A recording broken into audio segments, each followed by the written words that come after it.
Vous savez que Dieu est un Dieu de fêtes. Je ne sais pas si vous le savez. Dans l'Ancien Testament, il y a des fêtes. Jésus est allé aux fêtes. Alléluia. Et toutes ces fêtes représentent la personne bénie de Jésus. Amen. L'œuvre du Père sont très intéressantes. Il n'y a rien dans l'Écriture qui doit être mis de côté. Tout nous parle de Christ. Et Christ nous parle de qui? Il nous parle du Père. Il est l'envoyé du Père. Il est venu auprès de nous pour nous réconcilier avec le Père. Et le Père veut nous réconcilier avec lui-même. Alléluia. Et Paul, justement, qui a eu une révélation extraordinaire de la bonne nouvelle de l'Évangile, donc, mystère caché, nous le savons, de l'Église, qui va être révélé d'une manière extraordinaire, en pleine lumière par la venue de Jésus, dira ceci, et je lis ce texte qui est dans Éphésiens 3, il a beaucoup parlé déjà de l'Évangile, il dira en les lisant, vous pouvez représenter l'intelligence que j'ai du mystère de Christ, il a été manifesté au Fils des hommes, etc. Donc il y a tout un texte dans Éphésiens 3, et à partir du verset 14, il dit, à cause de cela, à cause de cet évangile, à cause de ces promesses, de cette grâce accordée d'annoncer donc aux païens les richesses incompréhensibles de Christ, cette bonne nouvelle qui n'est pas que pour Israël ou que pour une catégorie d'individus, mais cette bonne nouvelle qui est universelle, alléluia. Eh bien, à cause de cela, du salut proposé à tous et à chacun, enfants, vieillards, instruits ou pas instruits, en bonne santé ou malades, alléluia, cette bonne nouvelle de l'Évangile, il fléchit le genou. Amen. Fléchir le genou, c'est prier, c'est adorer, c'est recevoir la bénédiction. Et il dira à cause de cela, Éphésiens 3, 14, facile à retenir, à cause de cela, je fléchis les genoux devant le Père, de qui toute famille dans les cieux et sur la terre tire son nom, afin qu'il vous donne, selon la richesse de sa gloire, d'être puissamment fortifié par son esprit dans l'homme intérieur, en sorte que Christ habite dans vos cœurs, par la foi étant enraciné et fondé dans l'amour, que vous puissiez comprendre avec tous les saints quelle est la largeur, la longueur, la profondeur et la hauteur, et connaître l'amour de Christ qui surpasse toute connaissance, en sorte que vous soyez remplis jusqu'à toute la plénitude de Dieu. Quelques versets, mais une immensité de grâce, une immensité de révélation, fléchir le genou devant le Père. Mais ça veut dire que si je fléchis le genou devant le Père, c'est que je peux être en contact avec le Père. Amen. L'Écriture nous dit que le péché nous a séparés de Dieu. Nous étions étrangers à cause du péché, mais il nous a réconciliés. Et la joie d'un père terrestre ou d'un grand-père terrestre, ou pourquoi pas d'un arrière-grand-père terrestre, c'est quoi? Quelle est la richesse d'un père? C'est sa famille, c'est sa patrie. Parce que le mot père et le mot patrie ont la même origine. Voilà, alors malheureusement, le mot patrie a été tellement déformé au cours des siècles, surtout au XXe siècle, où on a dit toutes sortes de choses avec la famille et la patrie, mais c'était pour orienter les gens dans une certaine direction. Mais la famille de Dieu, la patrie de Dieu, la patrie céleste, c'est toutes les bénédictions que Dieu veut nous offrir. Et nous savons que lorsqu'un bien-aimé part, il va dans la patrie céleste. Il rejoint la famille des saints, des rachetés. Amen, le Père. Alors, faire la fête des pères, pourquoi pas faire la fête des mères. Je voulais, au moment de la fête des mères, parler des mamans et voilà, c'est très important aussi. Il y a tout un thème dans l'Écriture pour les mamans, pour les papas. Et aujourd'hui, malheureusement, nous savons que le monde essaie de tout confondre. Lorsque Dieu a créé l'humanité, il a créé l'humain, et hommes et femmes, il les créa. Et finalement, se révolter sur les identités créées par Dieu, c'est ténébreux, c'est diabolique. Le monde fait ce qu'il veut, il fait ses choix, mais le croyant aussi fait son choix. Et le choix du croyant, qu'il n'impose d'ailleurs à personne, c'est de se soumettre au Père des esprits, alléluia, qui a créé toutes choses et qui sait pourquoi il nous a créés, soit hommes, soit femmes. Mais son but, c'est que nous puissions le glorifier. Et personne ne doit avoir ni honte de son identité, personne ne doit être frustré de son identité, mais chacun doit donner gloire de ce qu'il est devenu en Jésus-Christ. Et ça, c'est important parce que l'adversaire est méchant. Il veut causer le trouble. Et il y a bien sûr toutes sortes de choses extraordinaires dans les Écritures à propos du Père. Et on pourrait parler aussi du Père terrestre qui doit imiter le Père céleste. Et on pourrait aussi parler de la maman, la mère, qui aussi imite le Père céleste. Pourquoi ? Parce que le texte, vous le connaissez tous, quand bien même une mère abandonnerait son enfant, moi, dit l'Éternel, je ne vous abandonnerai pas. Donc, Dieu a créé la masculinité, la féminité. Ce n'est pas pour rien. Il y a un équilibre magnifique. Et quand on rentre dans le plan de Dieu, on se réjouit. Amen. On se réjouit. Et il y a là un mystère qui est grand, nous dit l'Écriture. Je ne veux pas m'attarder trop longtemps là-dessus, mais la Bible nous dit que l'épouse, eh bien, l'épouse, je dirais, et le mari représentent aussi Christ et son Église. Et Paul dira, le mystère est grand. Amen. Marie, aimez vos femmes comme Christ a aimé l'Église. Mais ce n'est pas mon sujet, c'était simplement pour dire que ne soyons pas, parce qu'aujourd'hui, il y a même beaucoup de choses qui sont là dans le monde évangélique. Vous savez, il y a un grand mensonge du diable, c'est sur le mot égalité. On en parlera un jour. Égalité. Mais quelle égalité ? Oui, nous sommes égaux en face du péché qui nous condamne pour l'éternité, et nous sommes égaux pour le salut. Amen. Il n'y a plus ni juif, ni grec, ni homme, ni femme, ni esclave, ni libre. Ça, c'est pour le salut. Mais attention de ne pas prendre ce texte pour en trouver un prétexte hors du contexte. Hein ? Voilà, on reste un homme et une femme. On est peut-être un ouvrier ou un patron, voilà. On est peut-être un juif ou un non-juif, qu'importe, mais le même salut en Jésus-Christ. Alléluia. Dieu ne fait pas de différence. Gloire à son nom. Alors il y a le Père qui est dans les cieux, alléluia. Mais nous avons dans l'Écriture, vous avez remarqué, des patriarches. Alors peut-être quelqu'un va me dire, oh, vous êtes patriarcal. Vous savez, alors il y a des gens qui utilisent des mots et déjà ils déforment le sens. Dans l'Écriture, il y a le patriarcat, et on va voir qu'il n'y a pas que le patriarcat, mais il y a des hommes qui sont des patriarches. Alors pourquoi sont-ils des patriarches ? Pourquoi sont-ils nommés comme des patriarches, que ce soit dans le christianisme ou même dans le judaïsme, dans l'Écriture ? Pourquoi ? Parce que ces hommes ont marqué leur temps, non pas parce qu'ils étaient supérieurs aux autres, mais parce qu'ils ont été fidèles à Dieu, parce qu'ils ont cru dans les promesses de Dieu.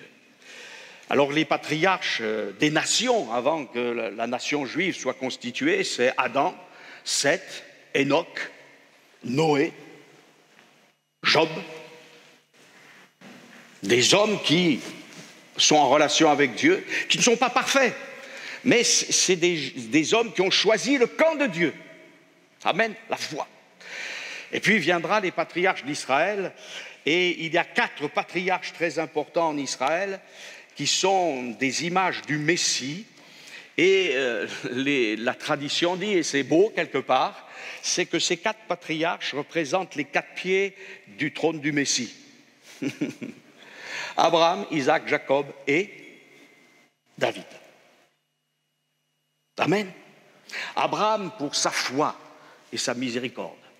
Isaac qui parle du sacrifice et de la rigueur au sens noble du terme. Jacob qui prend les deux choses et qui en fait en quelque sorte une synthèse. Et puis David. Ah, David, beaucoup de patience avant d'arriver sur le trône. C'est la patience de notre Seigneur et Sauveur Jésus-Christ. Parce que bien que David ait été oint, eh bien avant qu'il monte sur le trône pour tout Israël, il a fallu du temps. Et c'est ainsi notre Sauveur et Seigneur Jésus-Christ, eh bien il est roi.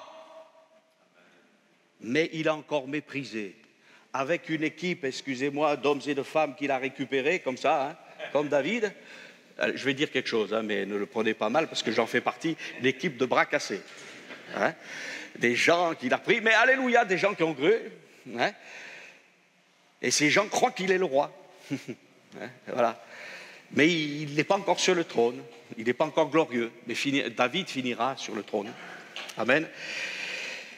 Image du Fils de Dieu, bien sûr dans ses qualités, non pas dans ses défauts. Et puis il y a Joseph, il y a les fils de Joseph, il y a les 11 autres frères de Joseph, et puis il y a un grand patriarche qui est aussi Moïse, et puis il y a Aaron, il y a Josué, c'est des patriarches, ce sont des hommes qui ont en quelque sorte façonné, avec la grâce de Dieu, par la parole de Dieu, qui ont été des responsables de la nation d'Israël, et leur combat n'a pas été facile. Joseph a souffert, Moïse a souffert, Aaron aussi, Josué aussi, mais ils n'ont pas regardé leur souffrance comme un obstacle.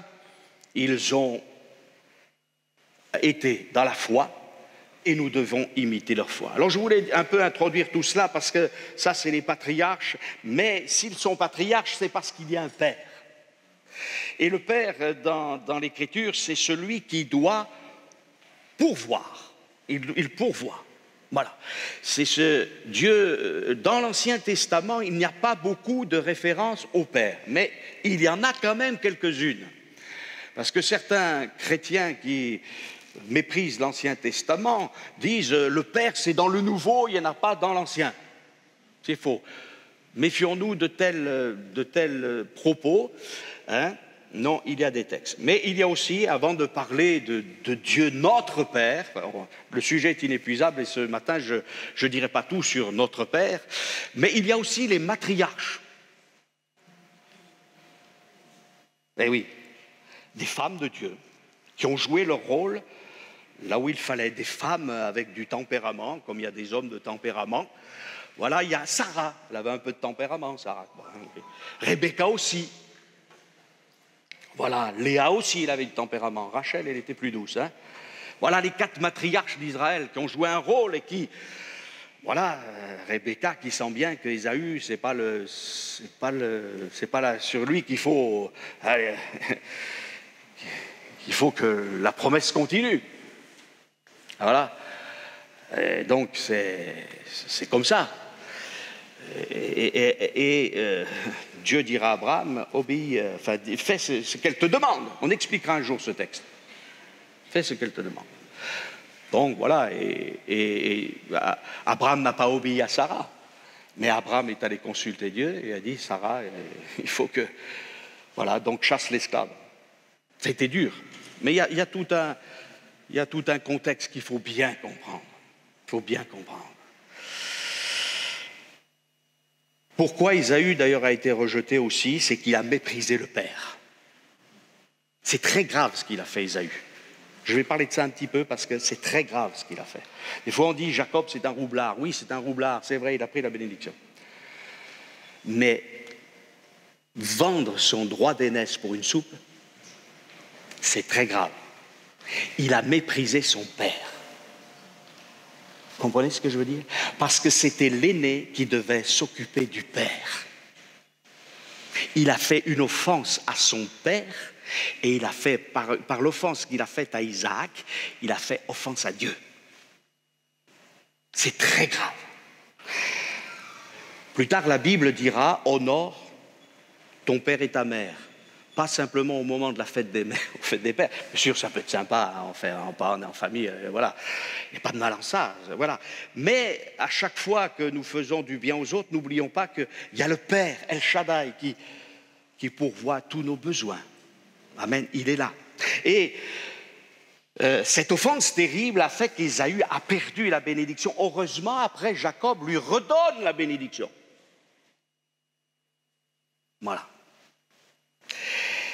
Et nous savons que même si nous avons offensé Dieu, et nous l'avons offensé, Dieu est prêt à nous redonner sa bénédiction au travers de la personne de son Fils. Alors, il y a des textes dans l'Ancien Testament, Ésaïe 63, 64, où il nous est dit ceci, le prophète dira, « Tu es cependant notre Père », il s'adresse à Dieu, « car Abraham ne nous connaît pas et Israël ignore qui nous sommes. C'est toi, Éternel, qui es notre Père, qui dès l'éternité, tu appelles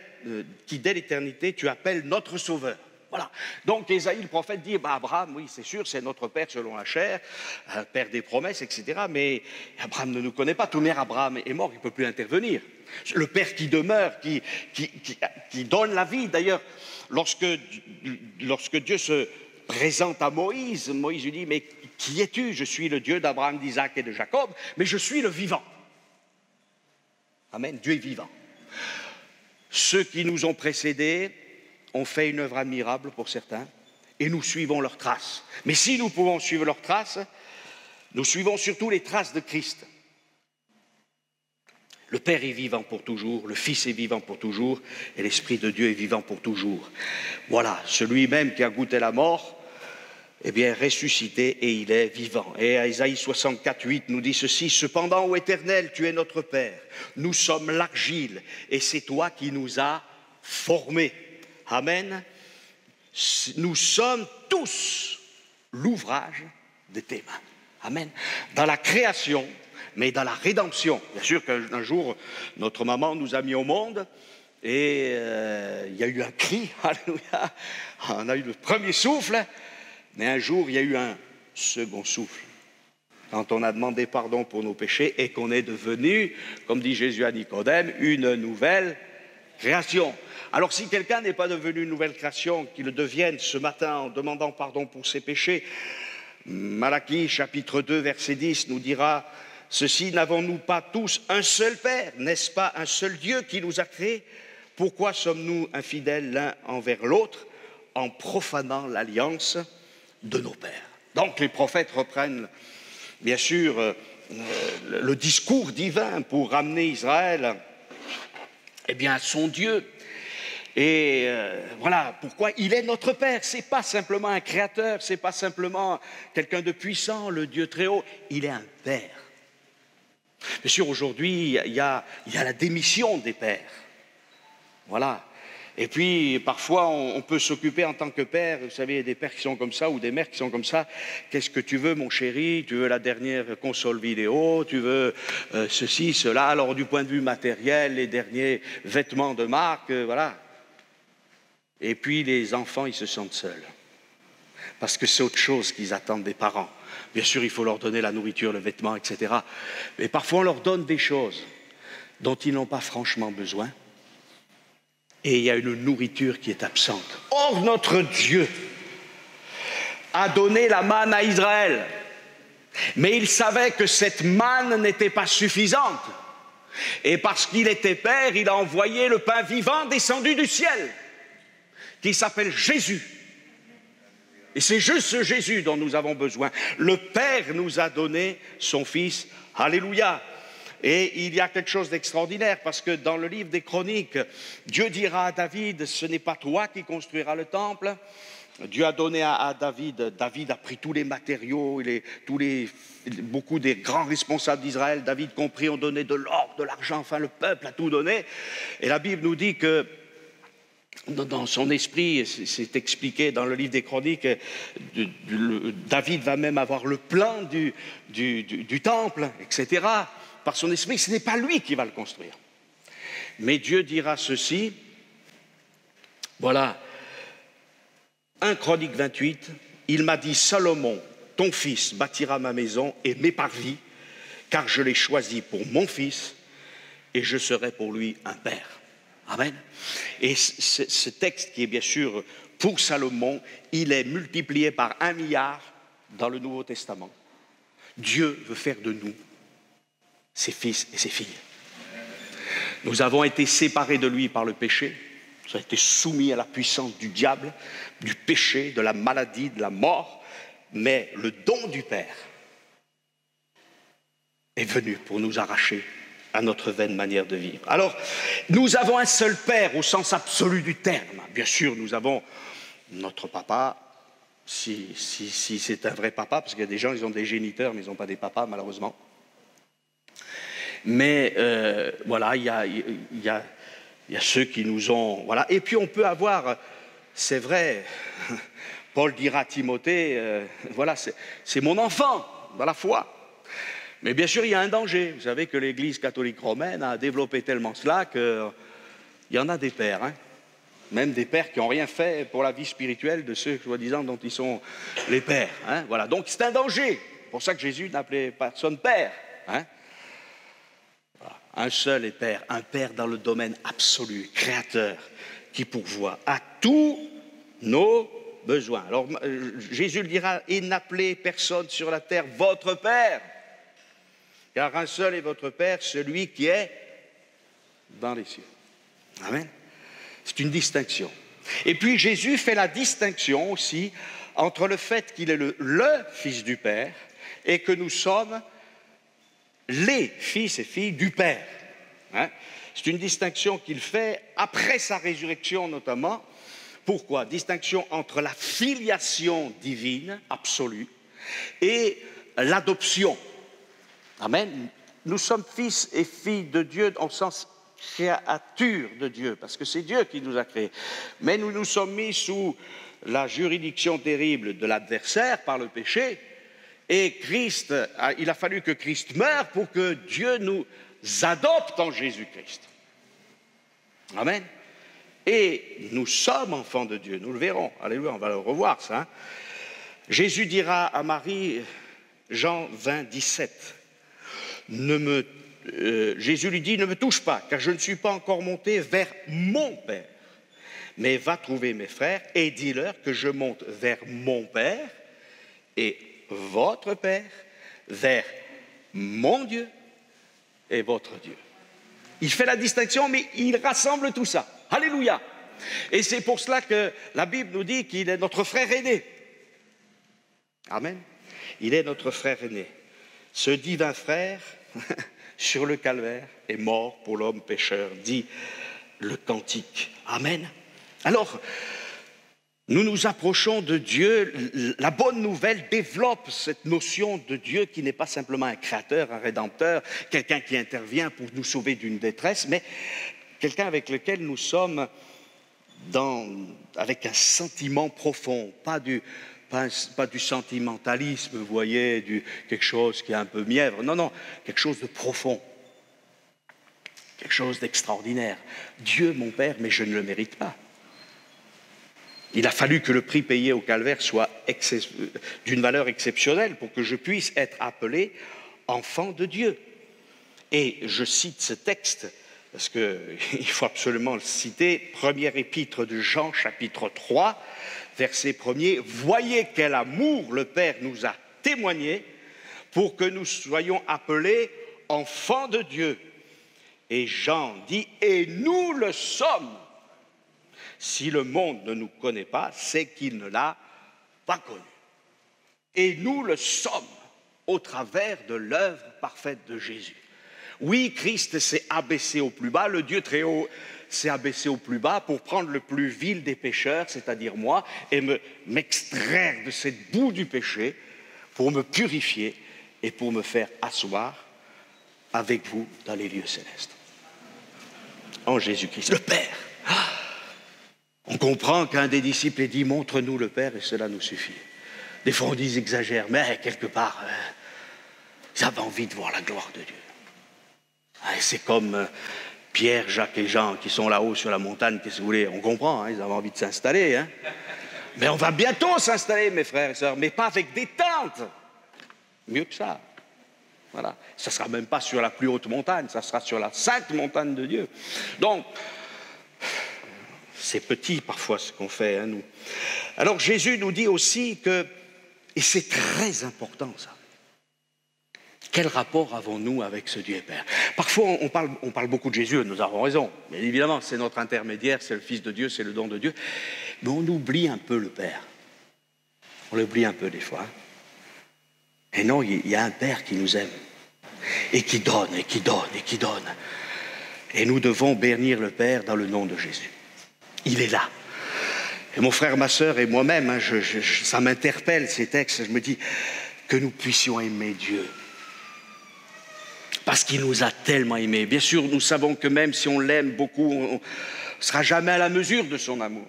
Mais je ne pense pas qu'un père humain attend de son fils qui lui dise « Écoute, papa, merci pour tout ce que tu m'as donné », même à sa mère, tout ce que tu m'as donné, tout ce que tu as fait, et de faire la liste en permanence. Voilà, je disais ça à un frère. Je veux dire que quand nos enfants prennent leur envol et on ne va pas leur montrer la liste en disant « T'as vu tout ce que tu m'as coûté hein ?» Non, parce qu'après, on aura un problème. Parce que si nos parents sont encore vivants, ils pourraient nous présenter la liste. Hein. Voilà, et même jusqu'à Adam. Parce qu'après, Dieu dira à Adam, mais dis donc, c'est moi qui t'ai fait vivre et qui t'ai donné le magnifique jardin. Hein, et tu as goûté à des fruits, c'est moi qui les ai suscités. Alors, ce serait... Non, mais qu'est-ce que désire un père, une mère? C'est d'avoir ses enfants autour d'eux. Pour ça que je reviens sur quelque chose de très pratique. Quand on est dans une réunion comme ça, ce n'est pas simplement une réunion religieuse. Hein. Cette maison-là, ce n'est pas la maison de l'église évangélique de Pentecôte, Assemblée de Dieu. Cette maison, elle appartient au Père. Même si officiellement, devant les notaires, ça appartient à l'association cultuelle. Mais c'est Dieu qui a permis ce bâtiment. Mais au-delà de ce bâtiment, il y a des pierres vivantes. Parce que les pierres mortes, elles sont là, de gloire à Dieu pour ce lieu magnifique. Mais ce que Dieu aime surtout, c'est les pierres vivantes. Alors, je ne sais pas, mais est-ce que le Seigneur, des fois, il n'est pas un peu triste? Non, je ne sais pas. Hein. Je ne voudrais pas être triste, mais parce que je parle de fête, mais... La plus grande joie d'un père ou d'une mère, c'est d'avoir ses enfants près de lui pour une réunion particulière. Et je vais bientôt fermer la parenthèse parce que je ne veux pas être trop triste. Mais c'est celle de la prière. Un père aime ses enfants quand il lui demande parce qu'il a envie de donner. Amen. Alors Jésus nous dit, eh bien... Ce n'est pas vous qui m'avez choisi, mais je vous ai choisi, je vous établis afin que vous alliez et que vous portiez du fruit. Seigneur, comment porter du fruit? Afin que ce que vous demanderez au Père en mon nom, il vous le donne. Mes frères et sœurs, la réunion de prière, pensez-y, réfléchissez-y. Et que nous puissions même au-delà d'une réunion prière, ou deux, peut-être en avoir plus et mieux. C'est là que tout se fait. Quand je viens pour... Bien sûr, il y a le dimanche matin, mais prier, mais intercéder. Tout ce que vous demanderez en mon nom, mais pas que pour nous, tu nous as déjà tout donné, Seigneur. Mais il y a des gens qui ne connaissent pas ton amour. Connaissent pas ta grâce. Attention à ne pas faire de l'Église une famille fermée. La famille, elle n'est pas au complet, là. Parfois, on dit, vous vous rendez compte, c'est une Église de tant de membres, de tant de membres. Je me rappelle de ce pasteur qui, un jour, c'est le grand pastoral, parce qu'il y avait quelqu'un qui disait, il y a tant de membres. Et il lui a dit, oui, mais il y a tant de membres qui sont à l'extérieur. Alors ne jamais oublier l'évangélisation. Oui, Dieu veut encore que nous allions à la pêche aux humains. Alléluia. Et il faut que nous le fassions. L'amour du Père. Il nous a aimés, mais il a encore des enfants qu'il aime et qui sont là. Alors il a la prière du Notre Père. Alléluia. Lorsque vous priez, non pas lorsque tu pries, bien sûr, il y a le temps où je prie tout seul dans ma chambre. Alléluia. Mais il y a aussi le temps où je prie avec mes frères et sœurs. Et où je prie pour le salut des perdus, parce qu'il y a des millions d'individus qui sont sur la route de l'enfer en ce moment.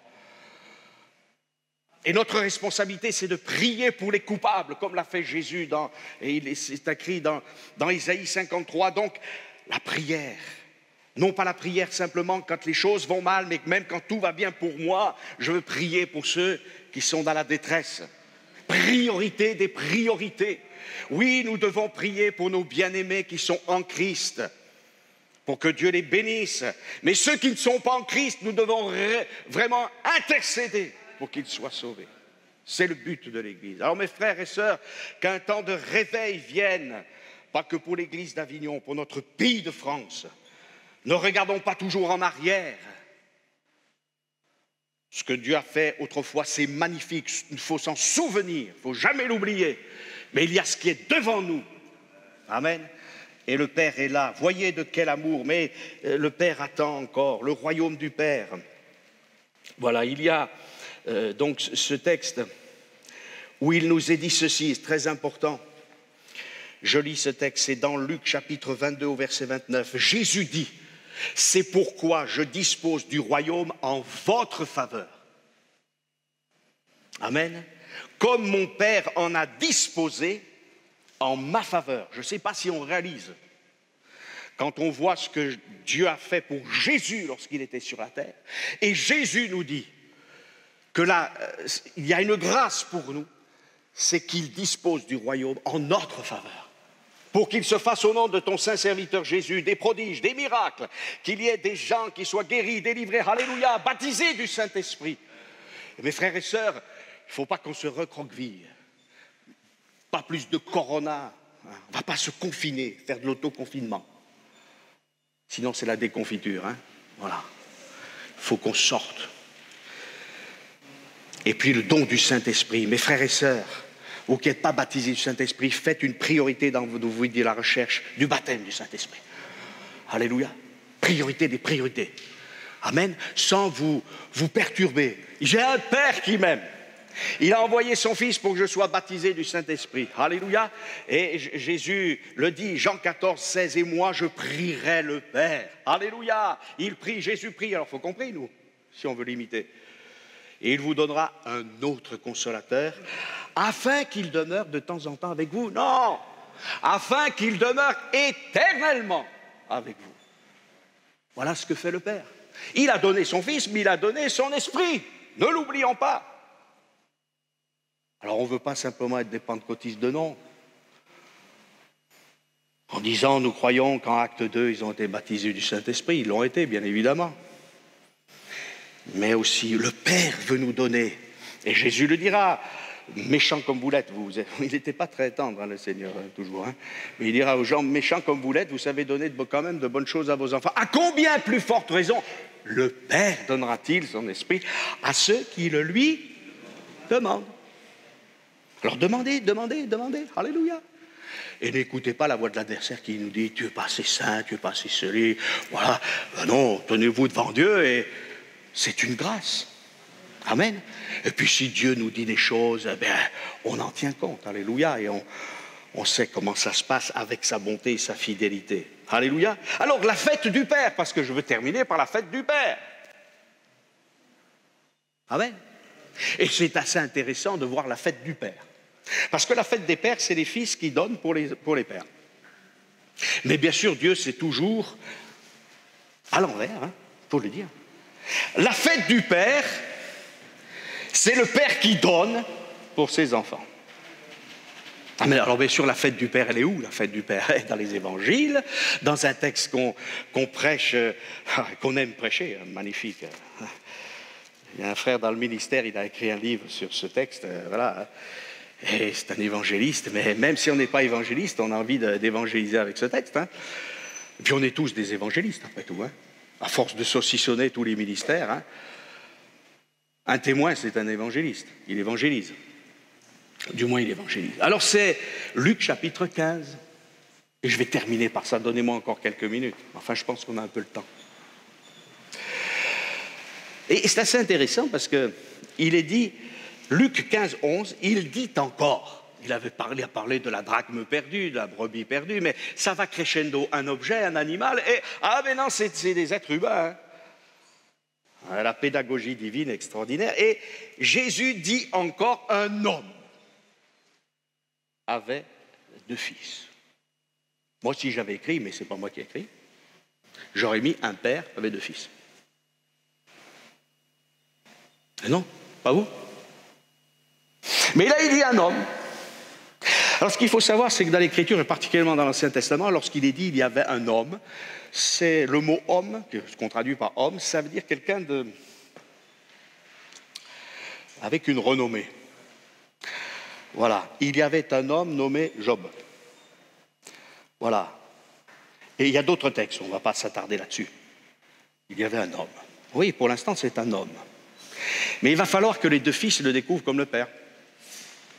C'est un homme de qualité, c'est un homme riche, c'est un homme de pouvoir, c'est un homme de sagesse, de compassion, il a toutes les vertus.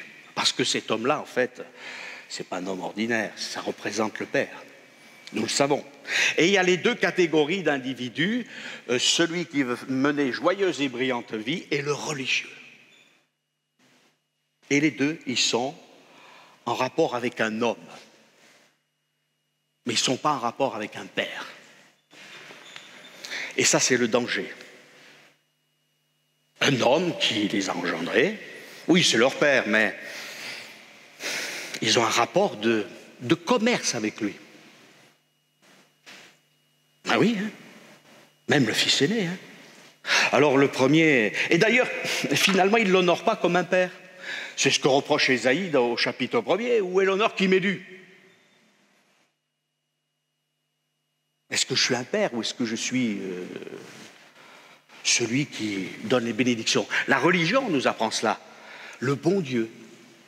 Mais c'est sûr que Dieu est bon. Comment vous voulez qu'il soit autrement? Jésus nous dit, il n'y a de bon que Dieu seul. Mais ce Dieu bon, il veut être un père, quelqu'un avec qui on a une relation. Il y a des moments, moi, avec mon fils ou avec mes filles, on pourrait rester au téléphone. Après, quand même, on a d'autres choses à faire, mais ça arrive que... Ah, papa, j'ai encore quelque chose à dire. Ben oui, et puis moi, ma fille ou mon fils, j'ai quelque chose à dire. Et c'est pareil pour vous, j'imagine, bien évidemment. Parce qu'on les aime. Et puis des fois, on les aime même quand ils nous font des coups pas possibles. Et on se dit, mais comment ça se fait que je les aime encore? Mais c'est un miracle de Dieu, ça. Amen. Et puis sur nous, les aimer encore. Et particulièrement ceux qui ne sont pas à Christ, hein, on les aime, parce qu'on aimerait tellement qu'ils soient. Et prions pour ce sujet-là, d'ailleurs. Hein. Alors, il avait... Et nous savons ce qui est arrivé au fils premier, au fils, cadet, qui a dit, donne-moi l'argent. C'est quoi ce fils? C'est un idolâtre.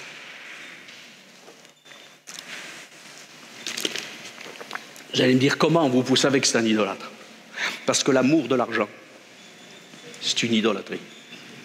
Je ne dis pas qu'il ne faut pas d'argent, il en faut pour vivre, hein, pour acheter la nourriture, les vêtements, etc., pour payer toutes nos factures, etc. Et puis même, Dieu nous donne plus que... Des fois, un petit... Hein, voilà. Bon. Il y a des temps difficiles, des temps un peu plus... Gloire à Dieu, mais l'argent, c'est pas... C'est un moyen, c'est un bon serviteur, un très mauvais maître. Et il était idolâtre. Il prend l'argent qui ne lui appartient pas encore, il le réclame pour mener une vie de patachon, pour faire n'importe quoi. Et il a tout gaspillé. Et après, il se dit, oui, finalement, ce serait quand même... Je vais retourner vers mon père. Et puis je dirais, traite-moi comme l'un de tes esclaves. Il n'avait pas compris, hein. Mais le père, il attendait que ce fils devienne vraiment son fils. C'était son fils. Pour le père, c'était son fils. Mais pour le fils, ce n'était pas encore vraiment la réalité d'une relation normale avec son père. Voilà, son père était riche, il s'est dit, moi, voilà. S'il avait eu l'intelligence de dire, papa, je veux faire quelque chose, mais si tu pouvais me donner l'héritage, je ferais quelque chose, mais donne-moi des conseils. Je veux rester avec toi. Oh, ça aurait été différent. Hein. Il a tout gaspillé. Et bien évidemment, il y a quand même quelque chose de très important, c'est que ce garçon, parce qu'il ne faut pas quand même aller trop vite dans l'histoire du fils perdu et retrouvé, c'est que le père l'aime, mais il va y avoir une repentance. Aujourd'hui, on prêche un évangile sans repentance. Ça, c'est un évangile démoniaque. C'est un faux évangile. Et si ce père n'a pas remué le couteau dans la plaie en disant « faut que tu te repentes », il ne lui a pas dit « il faut que tu te repentes pendant 3 heures, etc., que tu fasses déjeuner et prière », il ne lui a pas dit ça. Dieu n'est pas un tortionnaire, c'est un père. Mais néanmoins, il va dire, cet homme, même avant, il est repris dans son cœur, il va dire « je me lèverai, j'irai vers mon père, et je lui dirai « mon père, j'ai péché contre le ciel et contre toi ». Voilà. Et son fils lui dit « mon père ». Et là, voilà, c'est différent. Hein? J'ai péché contre le ciel et contre toi. Ah oui, contre toi. Je ne suis plus digne d'être appelé ton fils. Oui, mais le problème de la dignité, c'est pas nous qui avons... On n'a pas, comment dirais-je, l'autorité pour dire je suis digne ou pas digne. Tout le monde n'est pas digne. Mais si Dieu veut faire de nous ses fils et ses filles, il le fait. Il ne faut pas oublier que là, il y a eu quelqu'un qui a payé quand même, hein, pour que ce fils qui dit « prends-moi comme un esclave », enfin qui se dit si je suis un esclave, je serai au moins, voilà, je serai nourri, logé, blanchi, hein, comme on dit. Mais le veau gras, il est mort. Voilà. À cause du sacrifice de Christ, nous pouvons être appelés enfants de Dieu. Ne l'oublions jamais. Et je ne pense pas qu'on désire l'oublier. Et on se le rappelle tous les dimanches ensemble pour louer le Seigneur. Amen. Il a tué le veau gras et ils ont fait la fête. Ah, il y en a un qui n'était pas content. Mais son problème, c'est exactement le même problème dans des circonstances différentes. Et il dira à son père, je ne comprends pas. Et tu ne comprends pas parce que tu n'as rien compris à la vie. Tu n'as rien compris à la vie de Dieu. Tu n'as rien compris à l'amour de Dieu. Parce que toi, bien que tu sois un très bon travailleur, tu en fais des choses, hein, pour ma maison. Mais tu as besoin de comprendre quelque chose. Je ne sais pas si ce fils était déjà père. Ça, on ne peut pas le dire. Hein. Apparemment, non. Pourquoi? En tout cas, il n'a pas encore la bonne attitude. Et son père, on aurait aimé, moi j'aurais aimé, pas vous, aimer savoir la suite avec ce fils. Mais en fait, on l'a, hein, parce que c'est Israël. Voilà, donc il faudra un peu de patience. Hein. Mais, enfin, du moins, c'est l'Israël religieux. Eh oui, mais il dit, il fait tant d'années que je te sers. Ah oui, et alors? Pas normal qu'un fils serve son père, surtout à l'époque. Hein. Ça, c'est normal, c'est une banalité. Sans avoir jamais transgressé tes ordres. Ça, c'était peut-être vrai, hein, pas de souci avec ça. Et jamais tu ne m'as donné un chevreau pour que je puisse me réunir avec mes amis. Mais il ne l'avait pas demandé. Mais je vous fais remarquer, il veut un chevreau pour se réunir avec ses amis. On est bien ensemble. Hein? Il ne s'est pas inquiété de son fils, de son frère qui était... Voilà. Avec ses amis, avec ses copains. Le chevreau, ce n'est pas l'agneau. Hein. Vous savez, les chèvres, les boucs, c'est plus chaud comme animal. Hein. Et dans l'Écriture, la chèvre, le bouc, le chevreau, c'est encore ce qui est un peu le côté charnel. Hein. Voilà.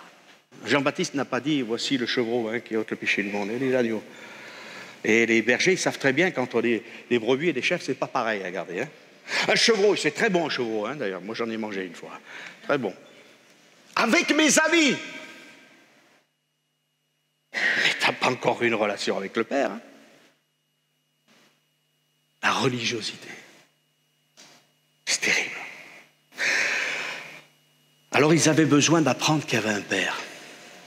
Un Père qui veut faire la fête. Mais quand il y a une fête, une vraie fête, il y a toujours dans l'Écriture un sacrifice. Toutes les fêtes de l'Éternel, il y a des sacrifices. Tout le temps. Tout le temps. Rappel du sacrifice. Les fêtes instituées par Dieu lui-même, il y a toujours. Et nous aimons la fête sans sacrifice. Le païen, on les fera des sacrifices, mais c'est dans le domaine du mythique, dans le domaine de l'historique. Mais aujourd'hui, on a des fêtes où en fait, ceux qui font la fête sont des victimes. On s'enferme dans une boîte de nuit, on va boire, on va se droguer, on va aller plus loin, on va aller dans la débauche. En fait, on est une victime. On va être victime de philosophie. On va faire la fête. D'ailleurs, l'homme fait la fête, mais il n'est pas heureux. Tandis que Dieu nous dit, venez à la fête, venez à mon festin. Et même il nous dit, venez, j'ai préparé des noces pour mon fils. Alléluia. Alors il y en a qui disent, non, je ne peux pas, hein, j'ai acheté une propriété, comme on est, donc il faut que je... Voilà, j'ai acheté la Maserati, donc je ne peux pas. Voilà, et puis je viens de me marier. Voilà, mais viens avec ton épouse. Il y a de la place. Alléluia. Tu viens avec ta voiture. Tu viens avec tes bœufs. Tu laisses ta propriété, personne ne va la prendre. Mais viens dans la maison de Dieu. Il y a une fête. La réunion de prière du vendredi soir, c'est une fête. Le mardi soir, c'est une fête. Le mardi après-midi, c'est la fête. Le dimanche matin, c'est la fête. Alléluia. Et oui, ils m'ont dit, oh non, mais c'est triste. Vous savez, mon pasteur disait parfois, oh, on a toujours des prétextes. Oh, la sœur Intel, elle est trop longue quand elle prie. Est-ce que vous venez? Mais il faut venir pour la sœur Intel. Et puis si elle prie trop longuement, c'est parce que nous, on n'est pas là et qu'on ne prend pas notre place. Pourquoi toujours regarder et voir les choses négatives? C'est triste, ça. Au lieu de se dire, mais allons à la maison de Dieu. Il y a la fête. Il va nous consoler. Il va nous guérir. Il a tué le veau gras. Amen. Et ils ont commencé à se réjouir. Amen. Je crois que Dieu veut qu'on commence à se réjouir. Amen. Nous avons eu l'occasion, d'une manière miraculeuse, de faire des baptêmes. Oui, il y a le corona. Et voilà, on se réjouit avec nos frères et sœurs qui sont engagés. Et ça ne doit pas finir. Amen. Alors, si tu veux simplement te réjouir avec tes amis, avec un chevreau, le Seigneur te donnera peut-être un chevreau. Mais enfin, il y a mieux, il y a la fête du veau gras. Amen. Et puis, tous ceux qui sont partis au loin, là, de la famille de Dieu, il faut prier pour qu'ils reviennent. Et quand ils reviendront, comment allons-nous les accueillir? Ah, bah quand même, tu reviens, hein? Et non, viens, c'est toi là. Sois au bénéfice du Saint-Esprit et de la parole de Dieu, sois au bénéfice du Père qui t'aime, et puis tout ce que tu as réglé avec Dieu, règle-le. Règle-le, c'est entre toi et Dieu. Puis si on peut t'aider, on va t'aider. Non? Comme ça. Ah oui, mais si vous saviez ce qu'il a fait, mais bien sûr. D'ailleurs, c'est ce qu'a fait le fils aîné. Hop, il a déroulé. Un chrétien ne vide pas les poubelles. Il ferme le sac poubelle et il jette au loin. Alléluia, c'est ça. Alors notre Dieu est un Dieu de sainteté, un Dieu de pureté, et le sang de Jésus, son Fils, nous purifie de tout péché. Un jour, le sang de Jésus est venu sur ma vie, il est venu sur votre vie, et ce sang, il va être encore sur d'autres vies, qui non seulement vont être purifiées, sanctifiées. Ces hommes, ces femmes vont devenir des disciples et des témoins de Jésus-Christ. Et notre souhait, c'est qu'ils soient remplis du Saint-Esprit, que nous soyons tous. Alléluia. La fête du Père. N'oubliez jamais la fête du Père. Ça nous arrive d'oublier la fête des mères ou la fête des pères, peut-être. Hein? Bon. Pensons quand même à nos bien-aimés, mais pensons à nos bien-aimés, pas que par la fête des pères, la fête des mères. Mais n'oublions jamais la fête du Père. Elle a commencé. Et elle ne finira jamais parce qu'elle se prolonge dans l'éternité. Alléluia, que le nom du Seigneur soit béni. On va se lever, on va prier le Seigneur.